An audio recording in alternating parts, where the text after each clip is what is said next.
പാലക്കാട്ടെ തെരഞ്ഞെടുപ്പ് തോൽവിക്ക് പിന്നാലെ സംസ്ഥാന പ്രസിഡന്റ് കെ സുരേന്ദ്രനെതിരെ ബിജെപിയിൽ പടയൊരുക്കം. തോൽവിക്ക് സംസ്ഥാന അധ്യക്ഷൻ മറുപടി നൽകുമെന്ന് പറഞ്ഞൊഴിഞ്ഞ് വി മുരളീധരൻ കൈകഴുകി. വോട്ട് ചോർച്ചയിൽ അന്വേഷണവും നടപടിയും ഉണ്ടാകുമെന്ന് സ്ഥാനാർത്ഥി സി കൃഷ്ണകുമാർ ന്യൂസ് മലയാളത്തോട് പറഞ്ഞു. കേരള നിയമസഭയിലേക്കുള്ള തിരിച്ചുവരവ് പ്രതീക്ഷിച്ച ബിജെപിക്ക് പാലക്കാട് കനത്ത തിരിച്ചടിയുണ്ടായതിന് പിന്നാലെയാണ് സംസ്ഥാന നേതൃത്വത്തിനെതിരെ പാലക്കാട്ടെ നേതാക്കൾ പടയൊരുക്കം തുടങ്ങിയത്. ക്രൗഡ് പുള്ളറായ ശോഭാ സുരേന്ദ്രനെ സ്ഥാനാർത്ഥിയാക്കണമെന്ന് തുടക്കം മുതൽ ആവശ്യമുന്നയിച്ച ദേശീയ കൗൺസിൽ അംഗം എൻ ശിവരാജൻ കെ സുരേന്ദ്രനെ ലക്ഷ്യമിട്ട് രൂക്ഷ വിമർശനമാണ് ഉയർത്തുന്നത്. ദ്രവിച്ച മേൽക്കൂരയാണ് എല്ലാ പ്രശ്നങ്ങൾക്കും കാരണമെന്ന ശിവരാജൻ. തെരഞ്ഞെടുപ്പിലെ തത്വവും ആദർശവും ചിഹ്നവും മാത്രമല്ല, സ്ഥാനാർത്ഥി ഒരു ഘടകമാണ്. സ്ഥാനാർത്ഥി ഒരു ഘടകമാണ്.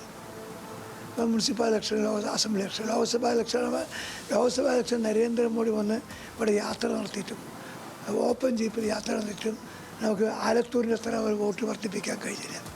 ഇതെങ്കിലും നേതൃത്വം മനസ്സിലാക്കേണ്ടിയിരുന്നു. അതുപോലും മനസ്സിലാക്കാതെയാണ് സ്ഥാനാർത്ഥി അടിച്ചേൽപ്പിച്ചത്. അതിൻ്റെ പ്രത്യേകതയാണ്. എല്ലാത്തിലും ചില പാളിച്ചകൾ പറ്റിയിട്ടുണ്ട്. കാരണം ഇത് ലോക്കൽ ബോഡി ഇലക്ഷൻ പോലെയാണ് നിയമസഭാ ഇലക്ഷൻ. ലോക്കൽ ആൾക്കാരെ വിശ്വാസത്തിലെടുത്ത് പ്രവർത്തിക്കണം. അതാണ് എൻ്റെത്. 2016 40,000 വോട്ടിന് മുകളിൽ നേടി പാർട്ടിയെ ആദ്യമായി 2ാം സ്ഥാനത്തെത്തിച്ച ശോഭാ സുരേന്ദ്രൻ ഇത്തവണ മത്സരിച്ചുവെങ്കിൽ വിജയം ഉറപ്പാണെന്ന് തന്നെ നേതാക്കൾ കരുതുന്നു. ശോഭയ്ക്ക് തടയിട്ടത് കെ സുരേന്ദ്രനാണെന്ന് സൂചിപ്പിച്ചാണ് വിമർശനം. തോൽവിയുടെ പഴി മുഴുവൻ കെ സുരേന്ദ്രന്റെ തലയിൽ ചാരിയായിരുന്നു വി മുരളീധരന്റെ പ്രതികരണം.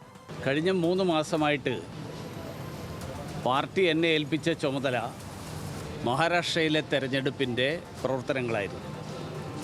അതുകൊണ്ട് പാലക്കാടും ചേലക്കരയും വയനാട്ടിലുമൊക്കെ പ്രചരണത്തിന് പോയി എന്നുള്ളതിനപ്പുറത്ത് വിശദാംശങ്ങൾ എനിക്ക് അറിയില്ല.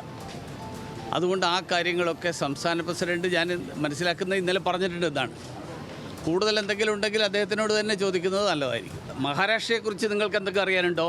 ഞാൻ പറഞ്ഞുതരാം. 3 വർഷം മുൻപ് ഇ ശ്രീധരൻ നേടിയ വോട്ടിൽ നിന്ന് 10,000-ലധികം വോട്ടിന്റെ കുറവാണ് പാലക്കാട് ബിജെപിക്കുണ്ടായത്. ബിജെപി വോട്ട് ചോർച്ചയിൽ അന്വേഷണം ഉണ്ടാകുമെന്ന് സ്ഥാനാർത്ഥിയായിരുന്ന സി കൃഷ്ണകുമാർ ന്യൂസ് മലയാളത്തോട് പറഞ്ഞു. ആരെങ്കിലും കാലുവാരിയെങ്കിൽ നടപടിയുണ്ടാകും. നഗരസഭയ്ക്കെതിരായ പ്രചാരണം തിരിച്ചടിയായെന്നും കൃഷ്ണകുമാർ സമ്മതിച്ചു. അപ്പോൾ ശിവരാജേട്ടനും ഞാനും അടക്കമുള്ള മുഴുവൻ ആളുകൾ ഉൾപ്പെട്ടതാണ് മേൽക്കുര. ആ മേൽക്കുരയ്ക്ക് എന്തെങ്കിലും പിഴവുകൾ പറ്റിയിട്ടുണ്ടെങ്കിൽ ഞാനും ശിവരാജേട്ടൻ അടക്കമുള്ള ആളുകൾ ഒന്നിച്ച് നിന്നിട്ട് അത് തീർക്കും. അല്ല, ഞങ്ങൾ വിചാരിച്ച രീതിയിലുള്ള വോട്ട് സമാഹരിക്കാൻ കഴിഞ്ഞിട്ടില്ലല്ലോ. അത് എവിടെയെല്ലാം വീഴ്ച പറ്റി, എന്താണ് അതിൻ്റെ കാരണം എന്നുള്ളത് തീർച്ചയായിട്ടും പരിശോധിക്കും. അത് പരിശോധിച്ച് ഞങ്ങൾക്ക് അടുത്ത മുനിസിപ്പൽ തെരഞ്ഞെടുപ്പിൽ ഞങ്ങളുടെ കൂടുതൽ സീറ്റുകൾ ജയിക്കണം. ഒരു കാലത്ത് പാർട്ടിയിൽ കെ സുരേന്ദ്രന്റെ സംരക്ഷകനായിരുന്ന വി മുരളീധരൻ കൂടി കൈവിട്ടതോടെ സംസ്ഥാന അധ്യക്ഷന്റെ സ്ഥിതി കൂടുതൽ പരുങ്ങലിലായി.